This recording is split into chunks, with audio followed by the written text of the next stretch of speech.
はい、地球の模型南條です。今日も特訓来てくれてます。こんにちは。はい、お願いします。お願いします。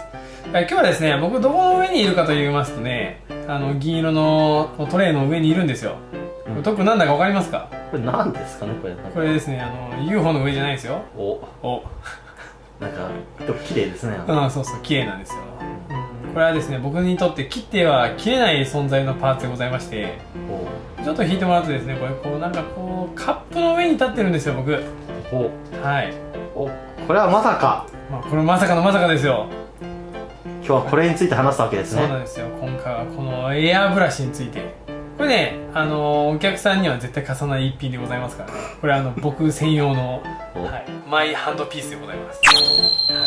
の上で今日はね、お送りしてます。はい。じゃあ行けますか。行きますか。はい、じゃあ今日はエアブラシ編です。じゃあどうぞお楽しみに。はい。ではですね、早速エアブラシ編なんですけど、吹き方とか、そういうことじゃないんですよ、僕が今日やりたいのは。今日はですね、うちの工作室、奥に1、2、3台と、エアブラシを吹くスペースがあるんですけど、溶剤とかも、貸したりするんですよ。消耗品はできれば自分でってことなんですけど、子供も多いのでね、でこれ貸してるんですよ。で、その中で僕は子供たちに教えていく中で、これ一番コスパがいい洗浄これなんじゃないっていうのをちょっと見つけてしまったので、これを紹介したいと思います。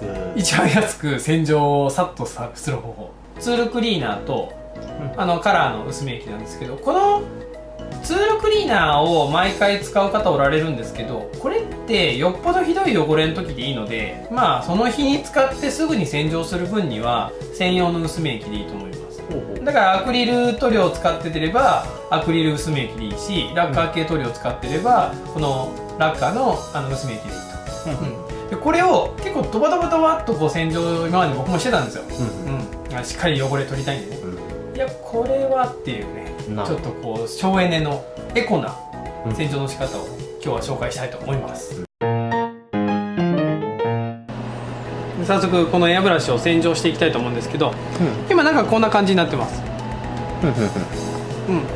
塗料がついてだいぶ汚い感じになってます。でこれを洗浄していくんですけど、まず薄め液をこの中にジョボジョボっと入れます。入れる量がこう一番奥ばったところがちょうど液で満たされるぐらい、これぐらいの量でいいです。これを人によってこう半分ぐらいドバドバっと入れる方いるんですけど、そんなに入れなくていいです。ほんのちょっとこれぐらいです。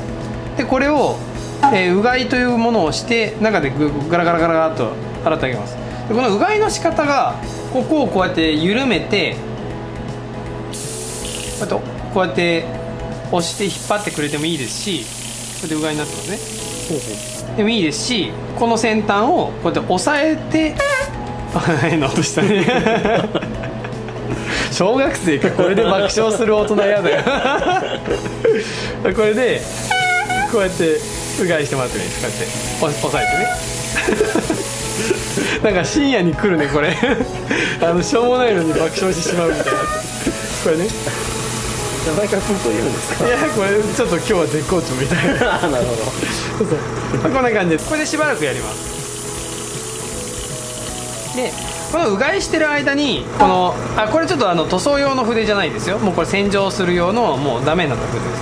でこうやって周りをこうちょっとこの薄め液で洗ってあげます。こうやってでこの中も洗ってあげます。これはですね、あんまりケバケバな筆、ケバケバっていうのかな、なんか柔らかい筆でやっちゃうと中に毛が残っちゃったりするので、僕はちょっと硬い筆でやってます。でこれを普通は捨てるんですけど、これ僕捨てずにこのカップの中にこうやって移します。こうやってで残ったやつはちょっとこうスーッと捨てます。捨てちゃいます。これをもう一回やります。こういった感じで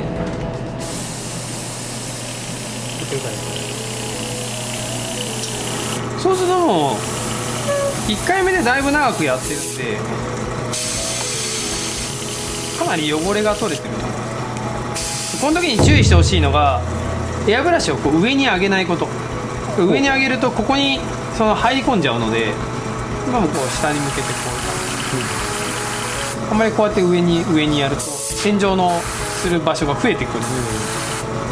実際色が入って出てるのってここの範囲だけなんで、これを変に傾けたりするとここに塗料が入ったりしてニードルが固まったりとか、中にこうニードルっていう棒が入ってるんですけどね、これ後で引っこ抜くんですけど、これスイッチでこう後ろに下げるとこうニードルが後ろに下がって穴が開くから物が出るという仕組みになってるので、あんまここに色がいくような傾け方はしたくないんですよ。2回もしっかり返します。ここはしてます。もう本当にわずかなんで、ここでちょっとこうシュッと出しちゃう感じです。でここで今度ティッシュでこうぐるっと拭いちゃいます。でこれティッシュじゃなくて、例えばキムワイプとかね、キムワイプ、ティッシュのなんか硬い版、なんかね理科の実験でなんかフラスコ拭いたりとかするやつなんだけど、ティッシュってねやっぱちょっと繊維がちょっとこうケバケバするので、ここでこうあんまりこすりつけると、ティッシュのクズがねここに溜まったりするんですよ。キムワイプをね常備品としておくあれはないんでね、ちょっとティッシュでやってもらってるんですけど、まあティッシュでさっと拭きます。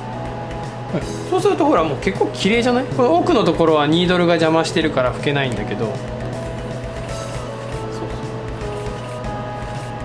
で今度はここを引っ張って回すと取れるんですね。そうですそうです。でここにさっき言ったニードルっていうのが入ってます。これが前後することでその色が出たりするんだけどね。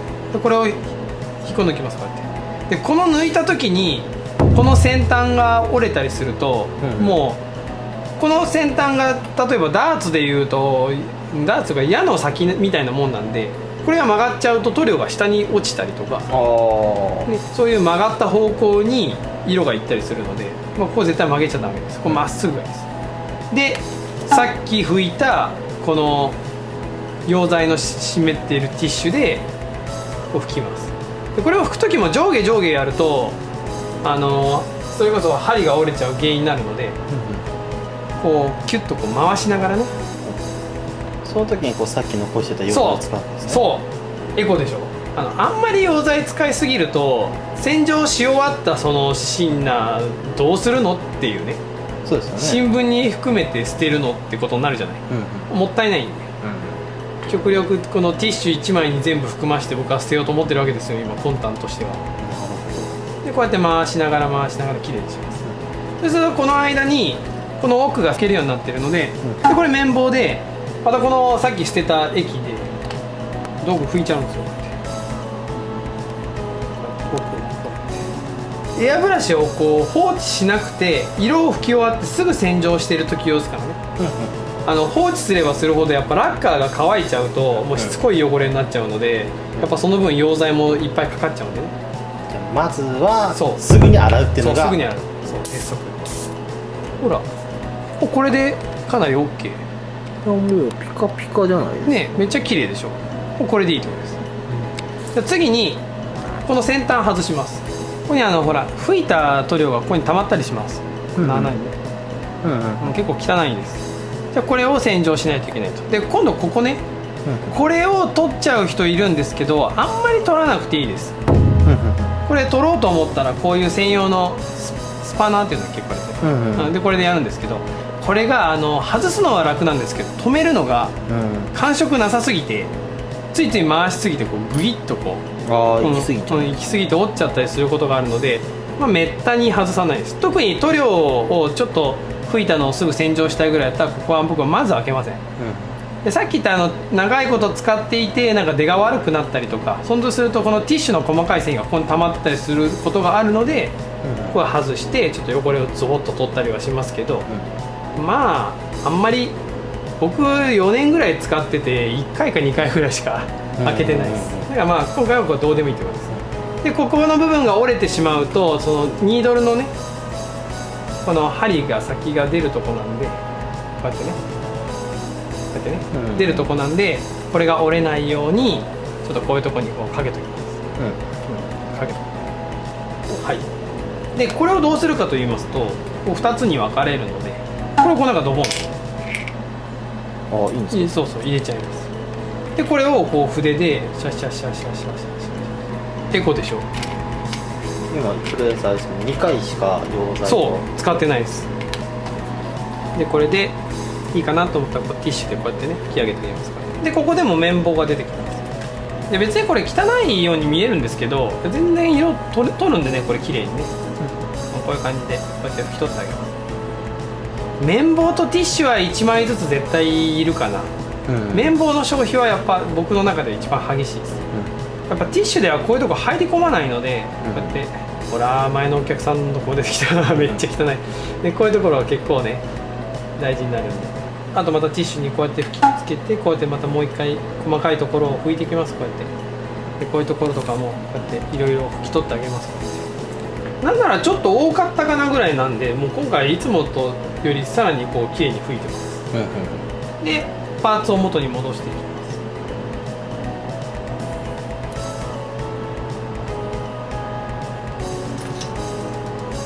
で、これで最後の確認でちょっとだけ入れます。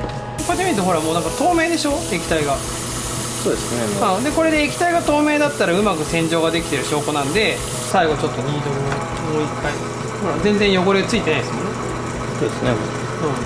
まあ綺麗に洗浄できてるよと、いうことで、結構ニードルに色がつくかどうかってこれで抜いて刺したりとかって結構僕そこで判断してます。このニードルに汚れがつかなくなったらもういいのかなと。これで綺麗に洗浄が終わりました。で今回使ったのが筆と綿棒1本とティッシュ1枚と、あとシンナーは1回目2回目洗浄と、最後の仕上げ拭きで3回でしょ。その液を捨てる場所困るようなこともなくティッシュ全部含ましてるので、これはあとティッシュを匂わないようにもう1枚ぐらいくるんでポイって捨てれば終わり。エコじゃない。慣れたらすごい手早く次の色に進めるので、これいいかなと思います。はい、もしこれよりもいい洗浄方法をしとられる方教えてほしいぐらい、もうやっぱり薄め液の消費っていうのは多分モデラーさんの一つテーマだと思うので、低燃費で使っていくかっていうことが長く続けていくコツだと思うので、また教えてもらえたらと思います。これがいいじゃんって思ってくれた方はぜひ実践してもらえたらと思います。じゃあ今日はこんな感じで終わりたいと思います。面白いと思った方は高評価、チャンネル登録よろしくお願いします。ありがとうございました。エコですね。エコですね。